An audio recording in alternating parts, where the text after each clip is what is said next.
guys, so masasabi ko sa gitara na to ay what's up mga katobat? So welcome to my channel. Ang gagawin natin ngayong araw ay mag-unbox ulit tayo ng gitara. Magka-sound testing and honest review. Kung maganda, sabihin natin maganda. Kung pangit, pangit. Ayan. So guys, kung bago ka lamang sa aking channel, huwag mo makakalimutan mag-subscribe, like, share, hit the notification bell para sa mga susunod nating videos. So mag-start na tayo.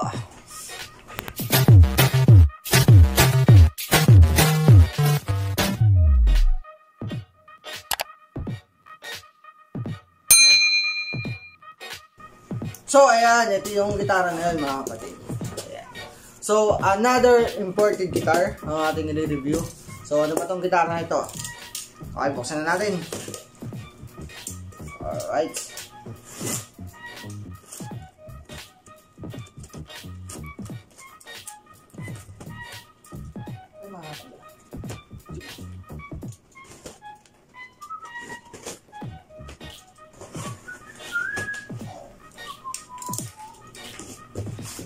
Okay, nabuksan na natin. So, you know, napaka-nice. Okay, ang ating ayan, tanggalin ko lang. So, ayan guys, ito agad, bungad na bungad. Okay, wala man lang siya wala man lang siya cover or any bubble wrap na kasama. So, ito na siya. Agad-agad, pakilala natin ang ating Venus acoustic guitar. So, another imported guitar. Ayan, wala man lang ka-trail. Kasi pagkabukas natin ng box, ay agad kitang-kita na natin. Hindi natin may tatanggi. So, it's a brand new guitar. Venus. And, ang kanyang tuning pegs ay stainless. Ayan. Naka-bone nut. Ayan, bone nut. No, bone nut yan. Then yung kanyang inlay, di ba? Ang ganda guys Di na ako nagulat, kasi nandito na. Okay, buksan natin ang buo. Open na natin. Alright. So, ito na.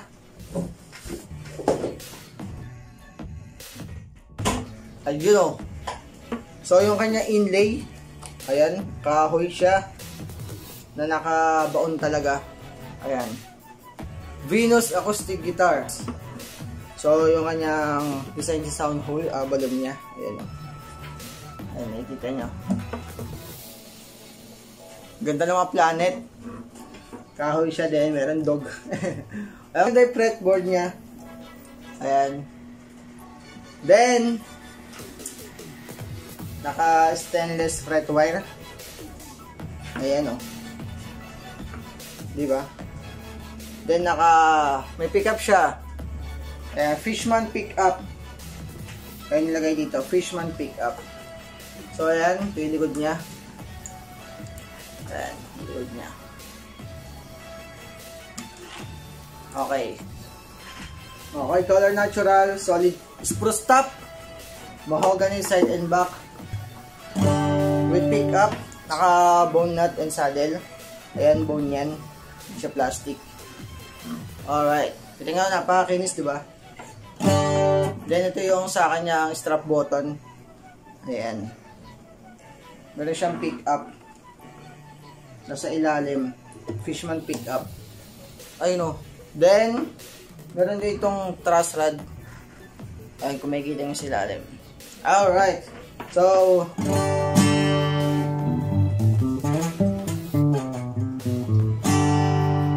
alright, naka-low action na rin siya. Mga kapatid, nakikita nyo naman. Naka-low action siya, hindi siya masyadong mataas. Ayan, hindi siya mataas. Tama-tama lang. Okay, so itono natin mabuti para marinig natin yung ganda ng tunog ng gitara na to. Alright. Alright guys, bago pa natin itono tong gitara na to, so lalagyan natin ng battery. Ayan, kasi nasa loob yung lagayan nga ng battery. Ito, dukutin natin. Ayan. So, lalagyan natin ng 9 volts na battery. Then, meron siyang lagayan ng battery sa loob.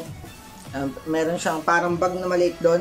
Ayan. So, kailangan natin luwagan muna lahat ng string para may pasok natin yung kamay natin. So, lalagyan natin ng battery, then lalagay natin yung battery dun sa loob. Okay, may maliit siyang bag dun sa loob eh. Hindi ko na lang may pakita sa inyo guys. Pero meron siyang maliit na bag dito. Para paglalagyan niya ng battery. So, luwagan ko lang lahat ng string para madukot natin. So, itong gitara na to ay Grand Auditorium, di ba? Grand Auditorium Dreadnought size. Ayan, luwagan na natin lahat.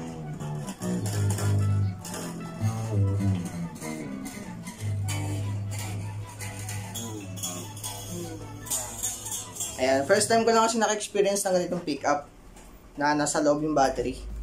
Ayan, so lagyan natin ng 9 volts. 9 volts na battery. Ayan guys, kahit anong battery na ganito, basta 9 volts. Sakto yan. So, lagyan natin Ayan.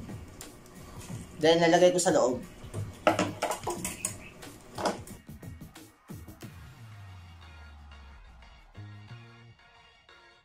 Ayan guys.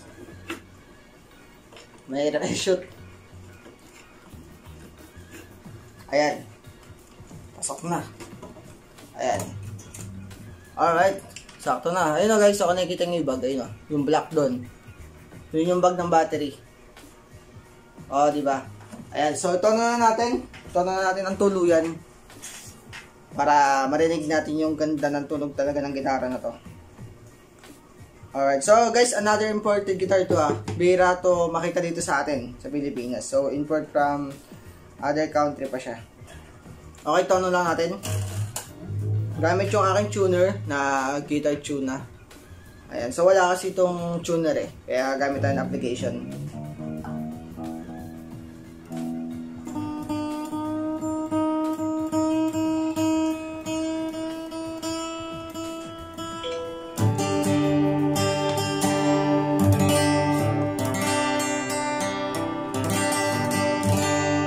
Alright, so ayan guys, nito na natin yung ating Venus. Ayan, Venus guitar. Papakinggan naman natin kung gaano kaganda ang tunog ng gitara na ito. Alright. Okay.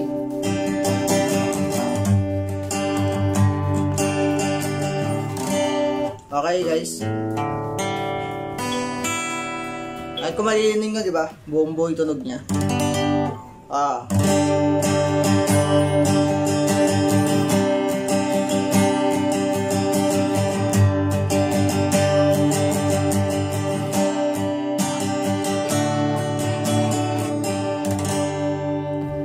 Okay. Alright guys, napakaganda ng tunog ng gitarang ito. Ayan. Ayan Ganda ng kanyang tunog. So wala siyang fret buzz. Wala akong naririnig. Ayan.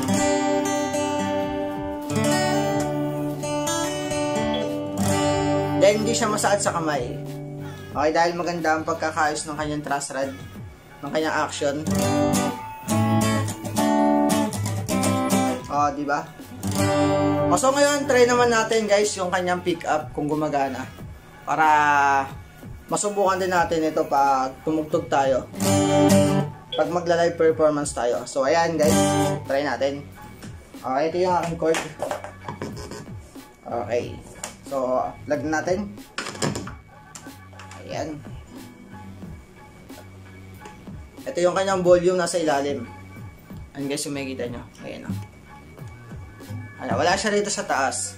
Siyempre, nilagay siguro dito para hindi maapektuhan yung ganda ng gitara natin.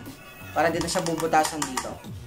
At di rin makaapekto sa tunog ng ating gitara. So, ayan. Di ba?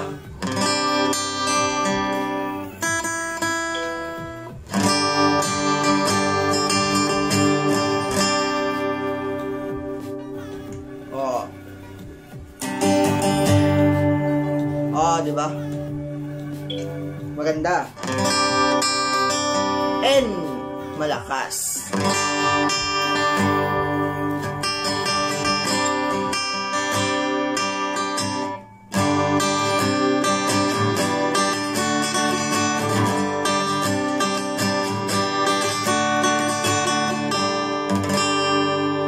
So, ayun guys. guys, so masasabi ko sa gitara na to ay maganda. Okay, maganda talaga. Ayan, mula sa kanyang fretboard, yung kanyang mga inlays. Ayan, kahoy din talaga nilagay sa kanya. Then, mabigat siya. All solid to guys ha, all solid. Ayan, ganda ang tunog. O, diba? Ayan yung kanyang fretboard.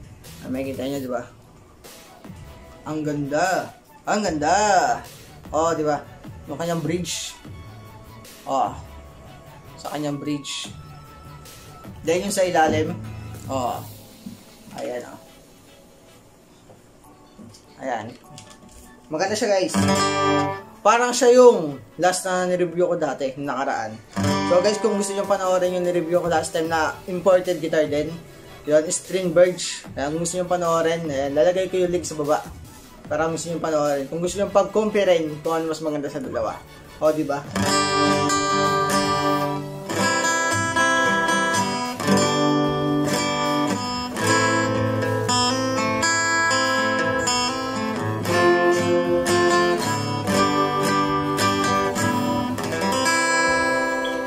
And guys, sa tingin ko dito na matatapos ang ating video. At kung nagustuhan mo ang video na ito, huwag mo kakalimutan mag-subscribe, like, share, hit the notification bell para sa mga susunod ko pang videos.